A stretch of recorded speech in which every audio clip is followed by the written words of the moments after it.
quickly faded away, replaced by the dead silence of the apocalypse. The 12-hour traversal cooldown had also dropped to 11 hours. You guessed that as the number of traversals increased, you'd eventually be able to travel freely between the apocalypse and the real world. You could feel many eyes on you from all around. The survivors from last time had already spread news of the mysterious convenience store all over. The people coming now were no longer starving stragglers, but scouts from organized groups. After about 10 minutes, a figure walked toward the convenience store. The man stopped at your door with a rifle slung over his back. "My name is Scorpion. I'm here on behalf of Rock's Stronghold. I'd like to talk about a deal with you. Our stronghold needs a large amount of supplies. Food, water, medicine, weapons, ammo, we want it all. I don't sell weapons." There was no disappointment on Scorpion's face, as if he'd already expected that answer. He pulled out a gold bar from his pocket and set it on the table. "This is the deposit. We want to build a long-term partnership with you. We hope you can give us a better price. My prices are the same for everyone." Just then, several faint ripples appeared in the shadows behind him. Scorpion raised a hand in a calming gesture. "We're sincere about this." You said nothing. Instead, you reached out toward the canned meat on the shelf without touching it. It slowly floated over to the counter. Scorpion's pupils suddenly shrank. Before seeing your telekinesis, Scorpion had thought your only advantage was that impenetrable defense. He didn't expect you to be a powerful awakened one yourself. 1 case of canned food. 1 gold bar. We need an exact number. We need to know exactly how much stock you have. That was also one of the reasons for this visit. You let out a soft chuckle and snapped your fingers. A small mountain of bottled water appeared out of thin air on the ground. The sight made Scorpion's brain freeze for a full 2.5 seconds. Is this enough? If not, you snapped your fingers again. Another small mountain appeared, this time made of compressed biscuits. Scorpion swallowed hard. The man in front of him not only had telekinetic powers, he also had spatial powers. "How do you set the price?" "I told you already, 1 gold bar. For 1 case of canned food, we'll take it all. But we'll need time to prepare. Gold can be traded for goods. As for the scattered items on the shelves, if you want to buy in bulk, you'll have to pay a different price. Qinghe can't be used for trade. It is the source of an awakened one's power. It is the foundation of the stronghold's existence. That is your problem, not mine." The moment you finished speaking, the 2 small mountains vanished out of thin air. From start to finish, the leverage in this deal has been in your hands. If Scorpion refuses to trade, then, once the other outposts agree to it, Panshi will eventually be unable to hold out and will completely fall apart. We need a specific exchange rate. 100 gold bars plus 10 crystal cores for water. As for the biscuits, the price is doubled. Scorpion's fists clenched tightly at his sides. This isn't just an outrageous price anymore. This is outright robbery. Scorpion took a deep breath, forcing himself to calm down. "I need to go back and report this gold bar to the leader. Consider it your fee for asking directions." You nodded and pocketed the gold bar. Scorpion said nothing. He slowly stepped back into the darkness. You went back to the counter and calmly wiped down the already spotless countertop. Another 10 minutes passed. 3 figures emerged. One was a middle-aged man wearing glasses. 2 soldiers followed behind him. "Hello, boss. My surname is G. Everyone calls me Professor G. I'm from the lighthouse shelter." You said nothing. You just quietly watched him. From an economic perspective, your current model can't be sustained for long. Once an outpost loses a large number of crystal cores, it is bound to collapse. When that happens, who will buy your goods? That just makes the remaining crystal cores even more valuable now. The smile on Professor G's face completely froze. You don't care at all about any system or any future, because you alone hold the power to set the prices. Just then, Nightingale stepped out of the darkness. A crystal core dropped onto your counter. You didn't say a word. You took out a self-heating rice meal, a can of beef, and 2 bottles of mineral water.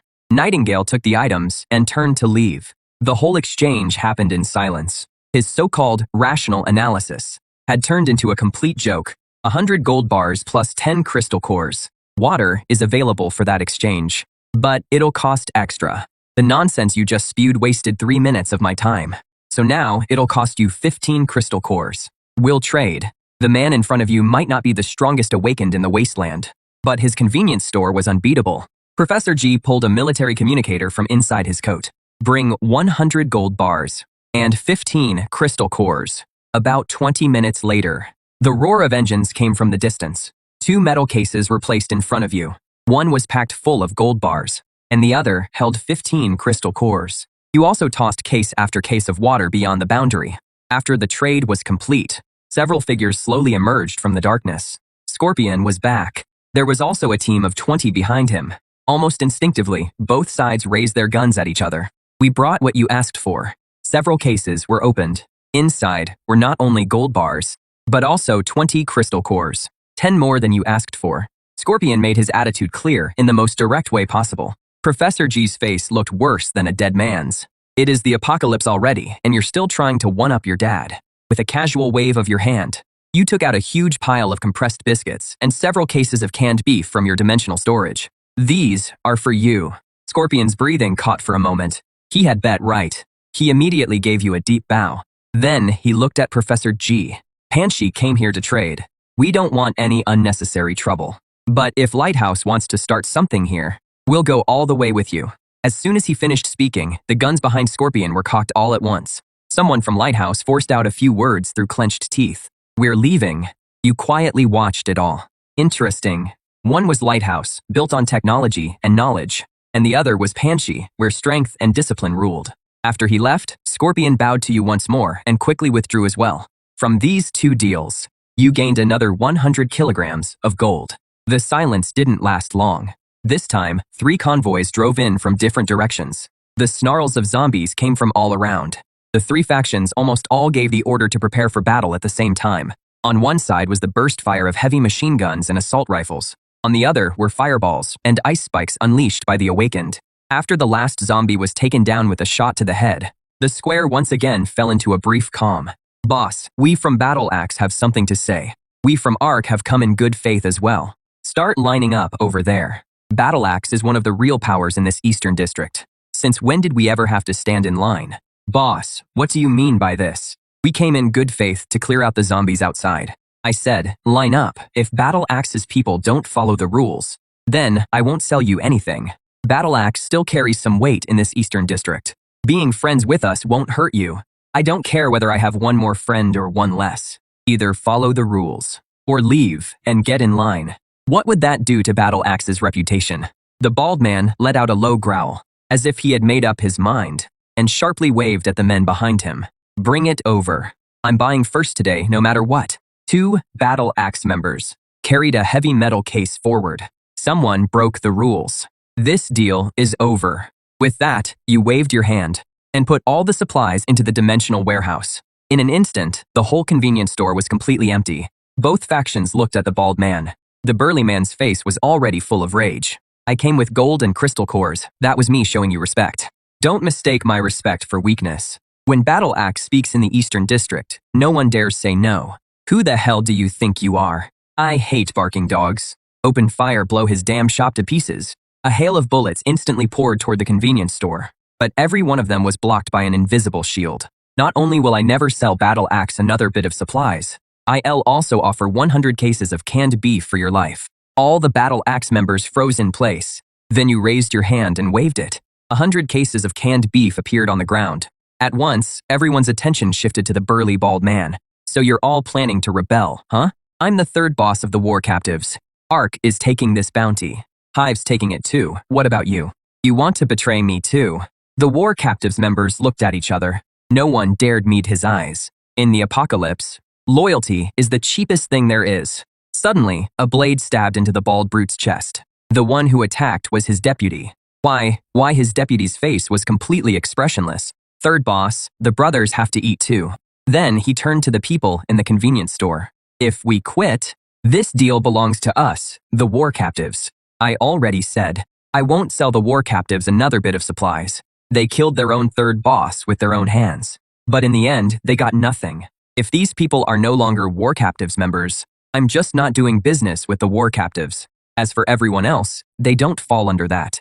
My name is Bai Lu, the supply director of Ark Shelter. I now formally invite you, on behalf of Ark, to join Hive, and any capable friends are welcome too.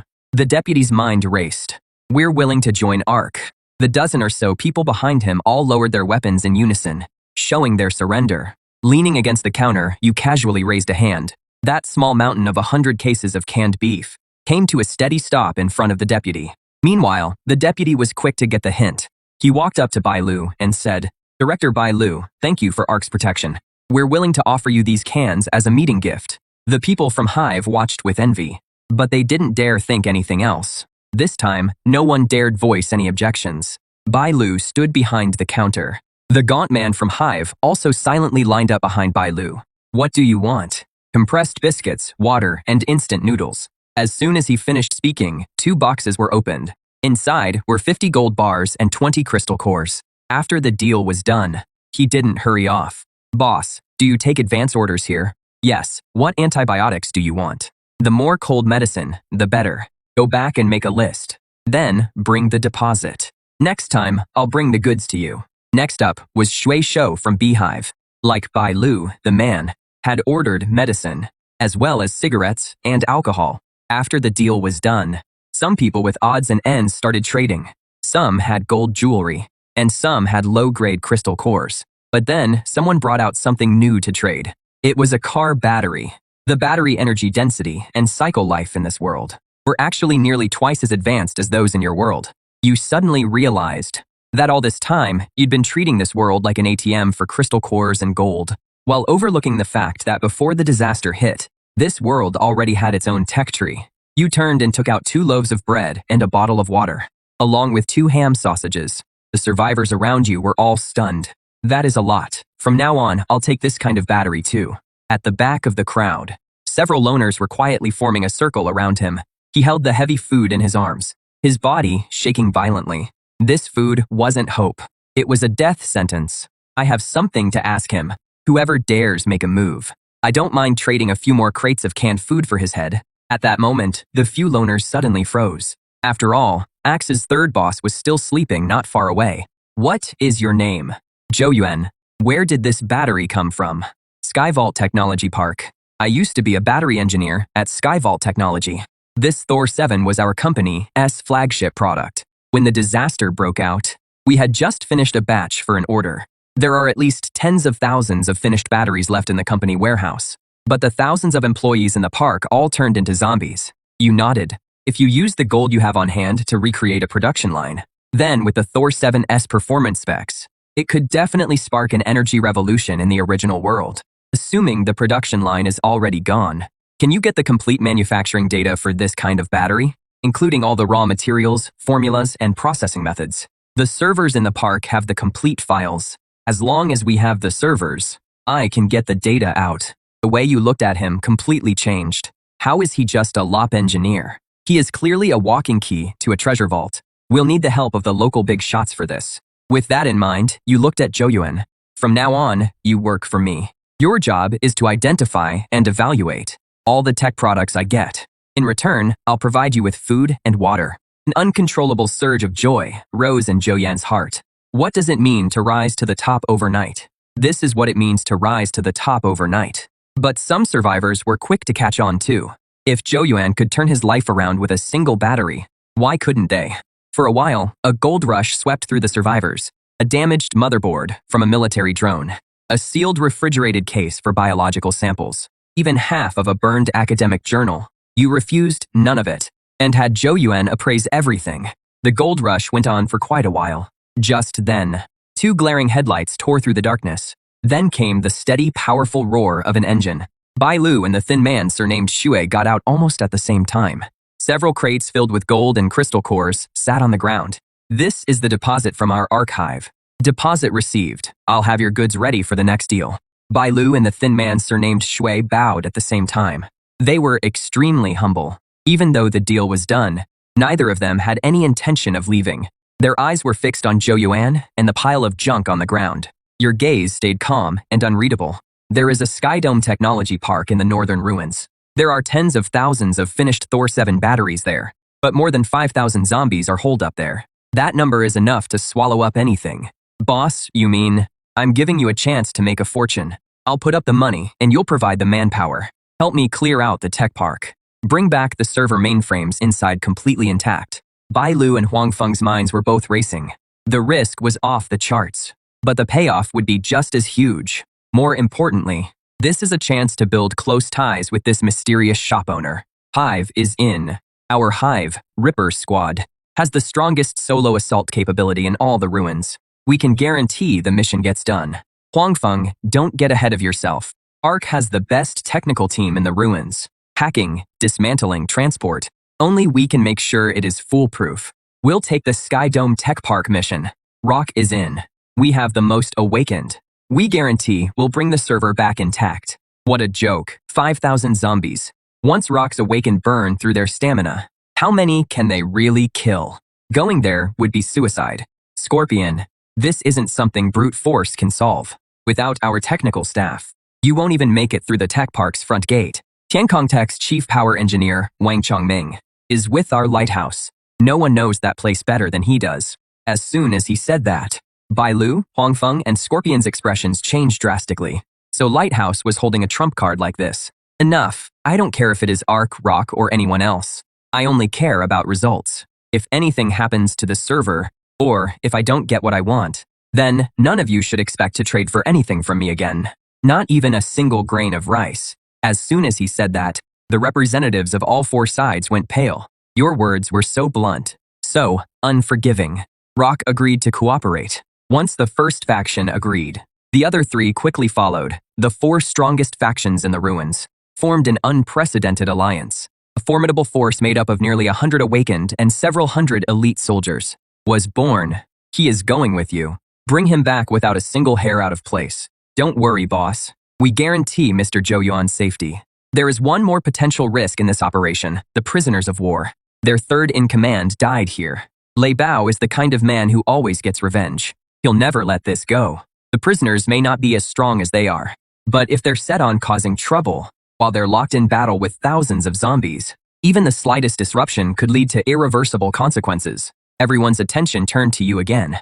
1 prisoner, 10 cases of canned beef for an ordinary member. 1 minor leader is worth 100 cases. As for Lei Bao, their boss, I'll trade 1,000 cases of canned food for him, whether it is you or any drifter in the ruins. Whoever brings his head to me gets the canned food. The 4 factions all gasped. The risk Bai Lu had mentioned wasn't a risk at all to this man. The square fell deathly silent. The representatives of the 4 factions no longer dared entertain even the slightest ulterior motive. Today, it could be the prisoners. Tomorrow, it could be any one of them. Once the bounty was issued, there was no room left for negotiation. Bai Lu, Huangfeng, Scorpion, and Professor J. These 4 people, who could shake the ruins with just a stomp of the foot, didn't waste another word. They assigned the tasks as quickly as possible. Then each quickly left in their vehicles with their men. Before leaving, Bai Lu specifically walked over to Zhou Yuan. Mr. Zhou Yuan, please come with us. We'll need you to give us more details about the tech park on the way. Zhou Yuan instinctively glanced at the convenience store. Only after getting your nod did he get into the vehicle with ARC's people. After you closed the door, you didn't hurry back to the other world. With a thought, you took out all the money from the trade earlier that day. Without the slightest hesitation, you grabbed a handful and stuffed it into your mouth. The familiar pain hit again. After waiting for the last trace of energy to be fully absorbed, you suddenly opened your eyes. Awakened 1 Xiaoguo. Awakened Ability 1. Dimensional storage, current capacity, 3,000 cubic meters. Awakened Ability 2. Telekinesis can remotely control objects weighing up to 200 kilograms. It can also reshape and accelerate objects. It was no longer just simple remote retrieval. Your eyes landed on the metal shelf in the corner. This time, you didn't make a grabbing motion, or even raise your hand. With just one glance, the metal shelf was instantly compressed into an ultra-dense metal ball. There were 12 minutes left before dimensional travel. It was time to go back. The appearance of the Thor No. 7 battery was like a seed that planted a forest called ambition in your heart. You are no longer content to be a simple interdimensional middleman. In this safe, modern world, you were going to build a business empire of your own. Those hundreds of tons of gold had to be turned into working capital as soon as possible. But there was no way to move that much gold through normal channels. A name surfaced in your mind.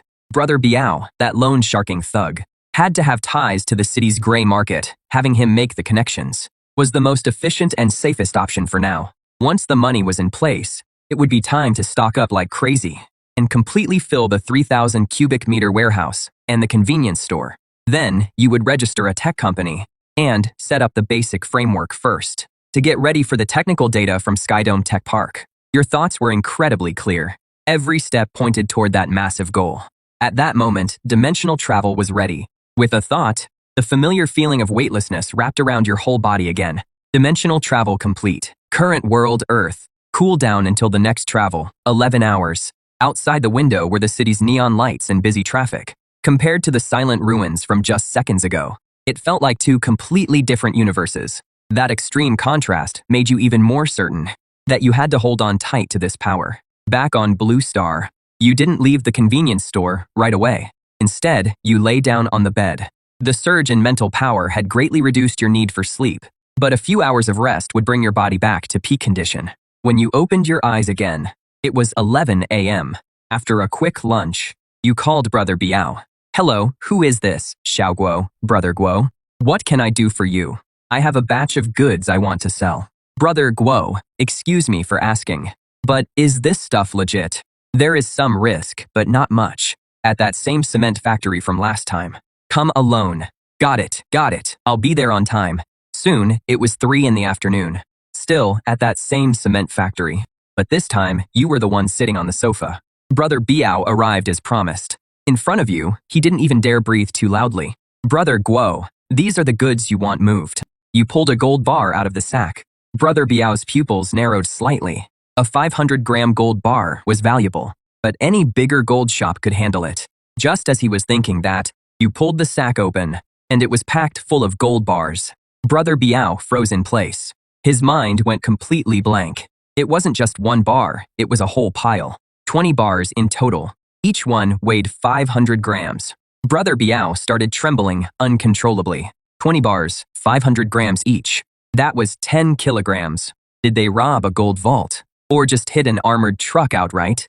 Then he thought about what you'd said on the phone about there not being much risk. This is what you call not much risk. The second anyone touches this stuff, it is basically a one-way trip to the execution ground. A case this huge, he wouldn't even dare dream about it. "Guo, Brother Guo, you're going to get me killed. Can you handle it or not?" Brother Biao fell silent. He really wanted to say he didn't dare take it, that he wasn't worthy of taking it. He didn't dare look you in the eye. He had already decided you were a truly vicious man. You can't even handle this little bit of gold. You can't even handle this little bit of gold, and you're supposed to be a loan shark. You can't even handle something this small? Master Guo, for a case this big, I really don't dare touch it. Relax, this gold is clean. It is not tied to any case. I just can't be bothered to move them one by one myself. You know what I mean? Master Guo, can I make a call and ask around with the guys on the street? You waved your hand. Brother Biao felt like he'd been granted a pardon. He didn't even dare step aside to make the call. He even turned on speakerphone. "Hello, Biaosi, what is up? Has anything happened around here lately? Involving gold?" The person on the other end sounded a little confused, but still answered honestly. "What case could there be? There are cameras all over the streets now. Who dare mess with that? You struck it rich, kid, thinking about buying gold." After getting the answer, Brother Biao seemed completely reassured. He hung up, and the way he looked at you completely changed. "Master Guo, there is no way I can handle all this merchandise by myself. But I know someone who can." You waved your hand again. Brother Biao shockily dialed another number. "What is it?" "Sister Sue, it is me, Biaosi. I've got a big shot here, with a batch of gold on hand. He wants to sell it, and it is a lot, about 10 kilograms. After hearing that, the silence on the other end dragged on even longer. Half an hour later, the usual place, I'll inspect the goods myself. You arrived at a private club. Sister Sue was a woman wearing a chapao. She gestured for you to sit. You didn't stand on ceremony either. You casually sat down in the seat. Then, you tossed the sack onto the table. The woman called Sister Shu didn't stop pouring tea.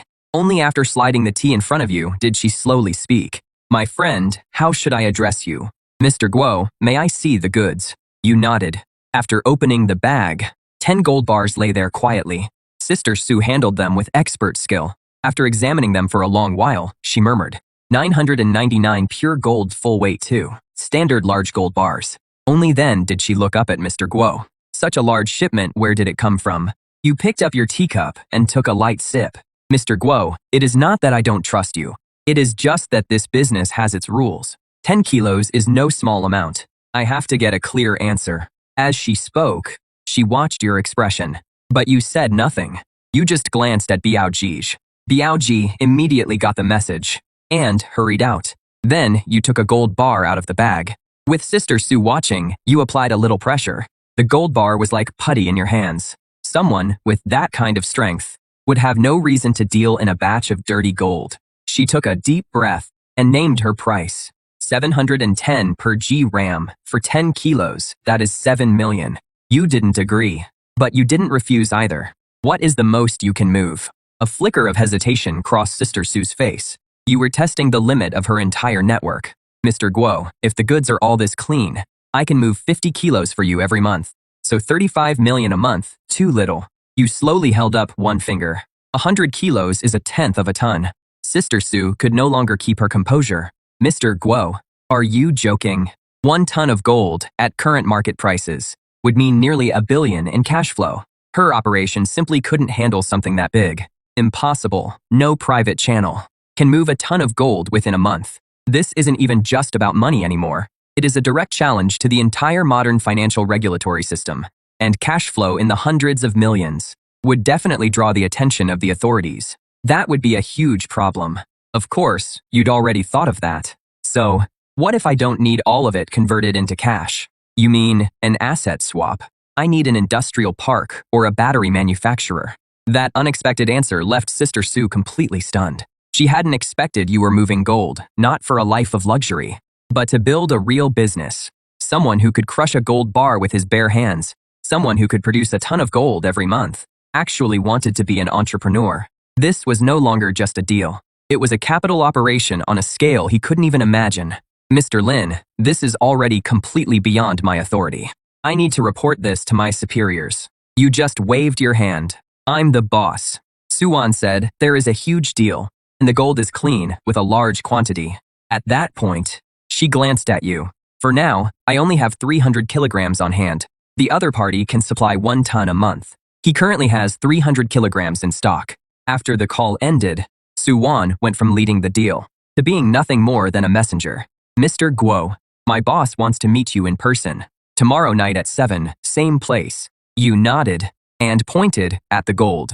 Let's sell this batch first. As a show of good faith, we can offer 810 yuan per gram for this batch. In less than 5 minutes, 8 million was deposited into your account. After the deal was done, Suwan personally saw you off and stayed until you drove away in that van. After you left, Brother Biao came over with a flattering smile. Sister Sue, how did it go?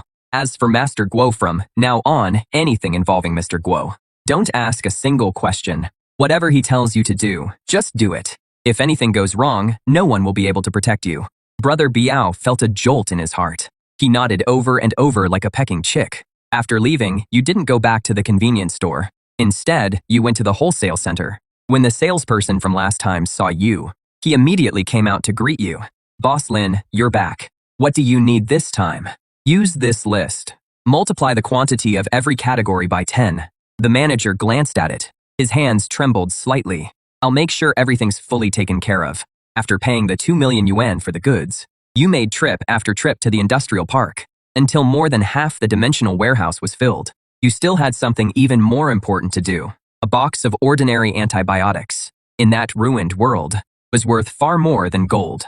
You drove to the city's wholesale medicine district. You didn't choose one of the big, polished storefronts. Instead, you walked into a small shop in an alley. After the middle-aged man in the shop glanced at you, no prescription or hospital purchasing license, no sale. But you simply pulled out your phone and showed him your balance. The long string of zeros reflected in the man's eyes. Amoxicillin, tourniquets, gauze, iodine solution, saline. However much you have, I'll take it all. The man's breathing stopped for a moment. Why are you buying so much? You just need to tell me whether you'll sell or not. In the end, he lowered his voice and took a deep breath. The storeroom's in the back. Follow me. Half an hour later, your car was packed full of boxes of medicine. Another $1 million+ payment went out. Next stop, Wujin City. Diesel generators. I want 20 of this model. Solar charging panels. And the matching batteries. I'll take the whole lot. Wrenches, pliers, welding machines. Right, don't unpack them. Move them box by box. Last stop was the gas station. Regular channels wouldn't let you fill that much. Luckily, Brother Biao gave you an address. A private fuel depot hidden on the outskirts of town. When the owner heard you wanted several hundred barrels of gasoline and diesel, he practically wanted to call you his godfather on the spot. The several million you spent this time would pay you back 100-fold, even 1,000-fold in another world. At this point, there was still half an hour left on the dimensional travel cooldown. But you decided to wait a bit first. After all, if you traveled over now, it would be nighttime. You planned to adjust the timing. It would be best to travel over during the day. Morning came. You opened your eyes. It was exactly 6 in the morning. A familiar feeling of weightlessness instantly spread through your body. Dimensional travel complete. Current world apocalypse era. Next travel cooldown, 10 hours.